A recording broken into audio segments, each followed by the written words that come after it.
कहवा से आवेली शीतली मैया, कहवा से काली मैया हो।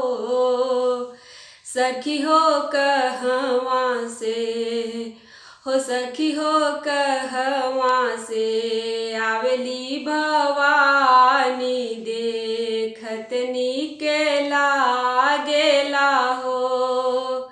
सखी हो कहवा से आवेली भवानी, देखत नीक लागेला हो।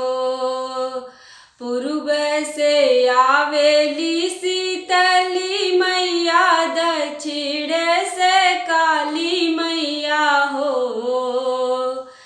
सखी हो पश्चिम से हो, सखी हो पश्चिम से आवेली भवानी, देखत नीक लागेला हो। सखी हो पश्चिम से आवेली भवानी, देखत नीक लागेला हो। कौने माँ से आवेली शीतली मैया, कौने माँ से काली मैया हो। सखी हो कौने माँ से हो, सखी हो कौने माँ से आवेली भवानी, देखत नीक लागेला हो। सखी हो कौने माँ से आवेली भवानी, देखत नीक लागेला हो।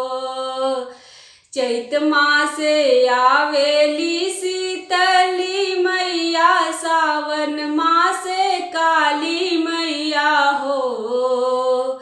सखी हो परमा से हो, सखी हो परमा से आवेली भवानी, देखत नीक लागे, देखत नीक लागेला हो।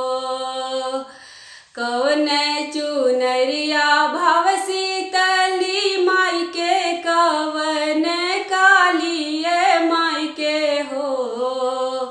सखी हो कौन रंग भावे भवानी, देखत नीक लागे, देखत नीक लागेला हो। पियर चुंदरिया शीतली माई के, काला रंग काली माई के हो।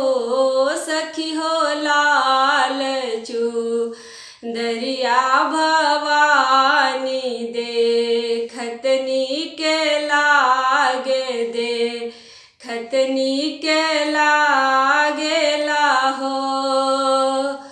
कौन भोग भावेला शीतली माई के, कौन भोग काली माई के हो।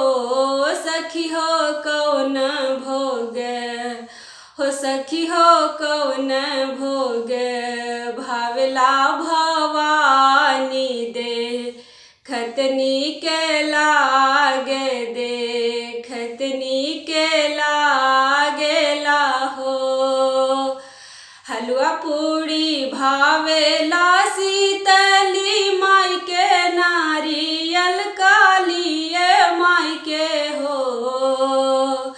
सखी हो लाल अढ़उलवा भवानी, देखत नीक लागे, देखत नीक